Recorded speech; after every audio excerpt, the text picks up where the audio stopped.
thumb is the peg diameter should be half the thickness of the tenon. So we have 2-inch tenons, we have 1.5-inch tenons. So you could go between those two sizes with a 13/16 or 7/8 or something like that. You could do that. Or you could do two different peg sizes if you wanted to. Go with a 1-inch peg and a 3/4-inch peg. Just to keep it simple here, we're going with a 1-inch because that's what Henrik had for boring tools. But on your own, it's roughly half the thickness of the tenon. So whatever you go with, divided by 2. And the best pegs are riven pegs. Riving or riven, as the past tense, is to split. So this is riving here, or this piece has been riven. When you split something, the split follows the grain, and if there's knots, you'll see it right away, and you won't try to split that. You know, you got a knotty piece here. And well, we don't actually have the knots shown there, but there's a knot on each side, so you don't even bother with that. If you try to split that out, you end up with this sort of thing. So that's really weak. You would never make a peg out of that, right? So the beauty of riving is it only works with clear, straight material. So you're going to have the best material for your pegs. So there's no cross grain on here. The grain doesn't run off. You know, if you buy a dowel from the store, the grain could be crooked, it can sweep off or whatever, and that's weak. You don't want to have a peg that you're driving and suddenly it splits on an angle and one half goes by the other like a wedge. So the head's going in, but the point's not coming out the other side. I've seen that happen. So these make really strong pegs, and it's really hard to break these things because the grain is continuous. So that's the beauty of riving something out, is that the grain is absolutely straight and continuous and it's extremely strong through the peg. And they're split out square like this, because you can't split out an octagon, right? Split them out square to the right size, and then you take the 4 corners off and you have an octagon. So it's a minimal amount of preparation work. And sometimes you actually want a square peg. If you're pegging a floor down in your barn, or you're pegging a rafter down to the plate, you actually want a square peg with a blunt point on it, because the square peg in a round hole really grips and pulls it down like a screw would, or a nail with a head on it. So anyway, you're going to split them out square, and you're going to shave them on all 4 sides using this device here, which I'll show you, to get your pegs. And they're a handcrafted product. They vary a little bit. So when you're putting the building up, you'll have a handful of pegs with you, and sometimes you'll look through those offset holes and you'll say, whoa, there's quite a bit of offset on that one. So you'll find a skinnier peg, go in there to get by those offset holes. And other times there's very little offset, so you want a fatter peg. So it takes all sorts to make a good peg collection, I guess you say. Thin and fat. So let's start out here. We'll split one of these out for you see. And pegs can be made from any straight grain wood. They're stronger if they're out of oak or beech or maple or something like that. But your pine is pretty strong here. It works out pretty nice, and I think it's going to be fine. Some of it has a lot of resin in it, and I think it's pretty strong. These are going to be for the rafters. We don't need as long a peg for those. So traditionally, they might use the cutoffs from the timbers they're working on. I know in France, that's how they're trained. Whatever they're making the frame out of, that's what the pegs are made out of. And they're made of cutoffs, which is what we're doing here. In the States, I find less of that. I find more in a pine frame, the pegs are hardwood, with ash or oak or something else like that. So it depends on your tradition. And Henrik said that out here, they may be out of oak on the island here, or sometimes they're out of this juniper. pretty strong stuff, and it's somewhat rot resistant. Although these are little trees, so they're going to have a lot of sapwood on them. So I guess that doesn't last as long. So one year we made them all out of juniper. There was a local farmer that was cutting all these little junipers out in his meadow, and we just bought a couple hundred of those trees. Okay, so the most important principle of riving or splitting is that if you have equal wood on each side of where you're splitting, the split will follow the grain. If you try to split towards the edge, like right here, let's say you want to just split a 1-inch peg off of there, it may not even make it to the bottom. It's going to run out. It's going to go to the weaker direction. So if you're splitting in half like this, the split will follow the grain. But as you get towards the edge, it's going to want to go out, the weaker side, all right? So that's the most important principle of riving. So I'm first going to split this in half, and I can split it this way or that way, doesn't matter. My glasses on here.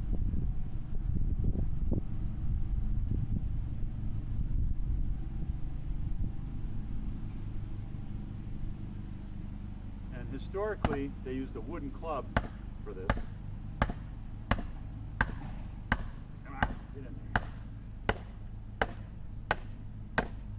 But the wooden club will wear out after a day or so. So these things will last forever. This is what I recommend. This is a 4-pound. I like a 5-pound for this.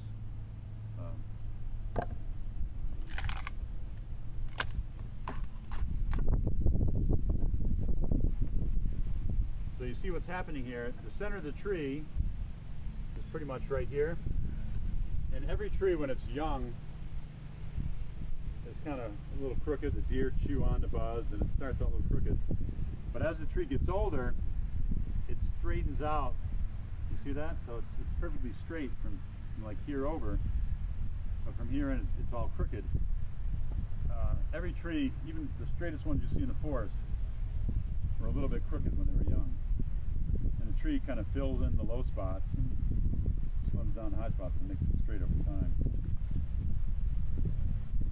So again, you want to take half of what's left.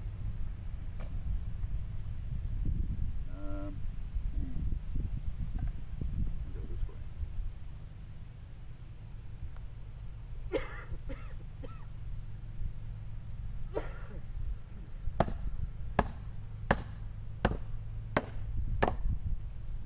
Oh, I didn't mention, these are laid out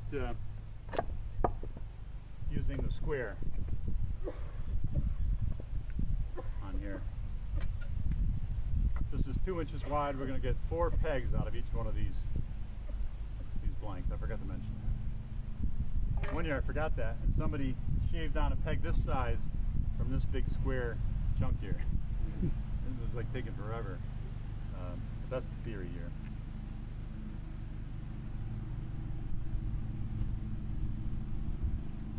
Now this isn't exactly half, but I think it'll work.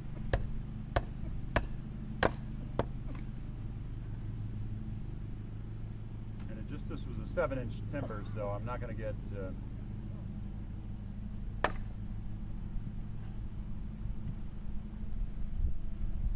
I guess that still remained pretty parallel.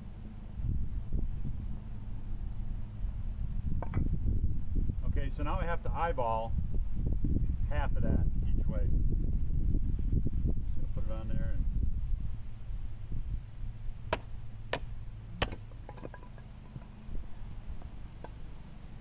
and you always put the same end up, okay? So this is my layout end. That's gonna be the head of my peg.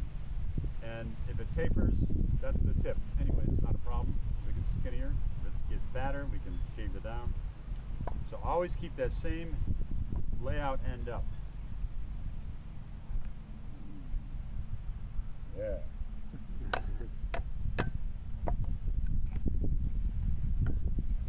Blanks. I'll do a couple more.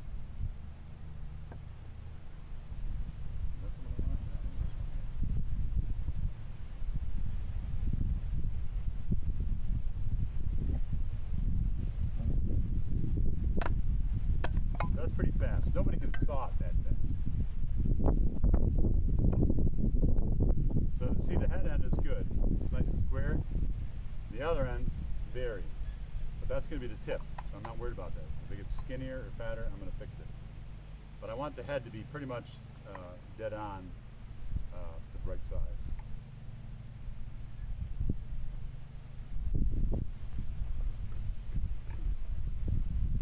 Now we go over to the shaving horse. I learned about these when I was in college in architecture school, and I thought the name of a shaving horse was a cool name, so I did a drawing of a horse shaving. It's a pretty strange thought. And once I found one of these horses, one of these shaving horses that actually had a horse head here. So when you clamp it, it was the horse's head coming down on there. With a beard. What? A horse with a beard? No, it didn't have a beard. It had already been shaved. I knew this cooper. A cooper is one that makes barrels and pails and things like that out of wood. And he carved his own face on the head. So he's looking at his head going up and down like this all day long, while he's using it. Anyway, shaving horse, if you're not familiar with one, is a foot vise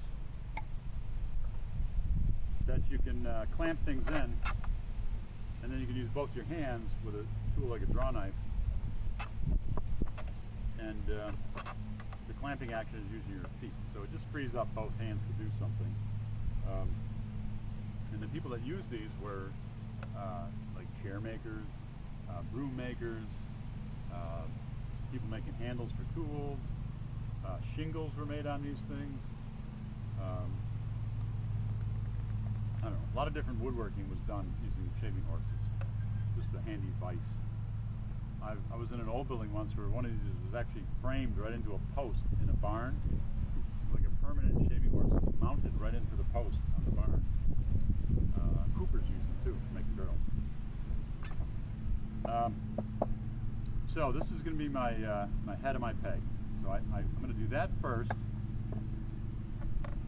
So I mount it so it's on a diagonal.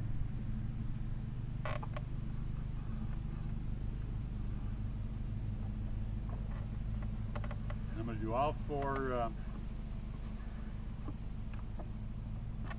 corners. And I use the flat side of the draw knife down. It kind of rides on like a plane and picks off the high spots that way.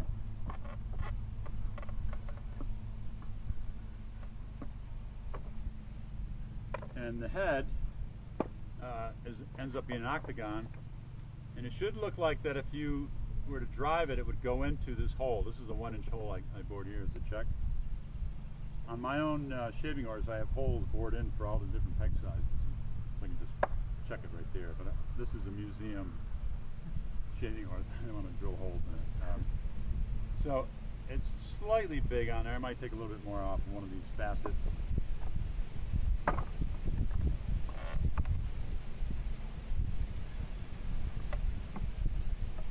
Now I put the head in there, and I'm going to do all four sides out to the end here. I mean all 8 sides, sorry.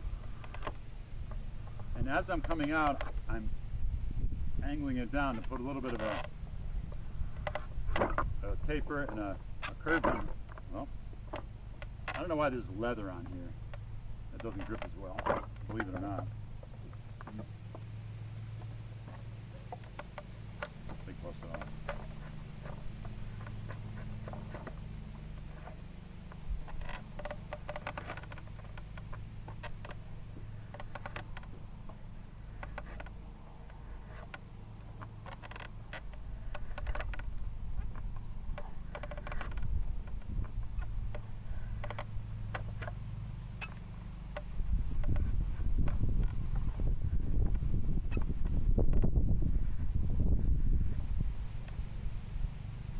You want to kind of rotate it in front of you and say, whoop, there's a little lump right there. I'm going to fix that.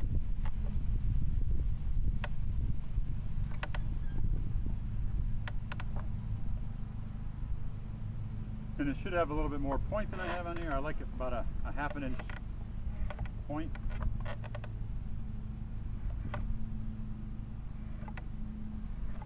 Because our holes are offset, right? When we look through them, they're going to be offset. So you need that point to be able to go through those two offset holes and then draw it together. And when you're done, the peg should go in between a third and a half of the way into the hole without banging on it. Okay? And if you flip it over, it should look like there's daylight between the sides and the hole. That's the perfect size peg. Pass it around.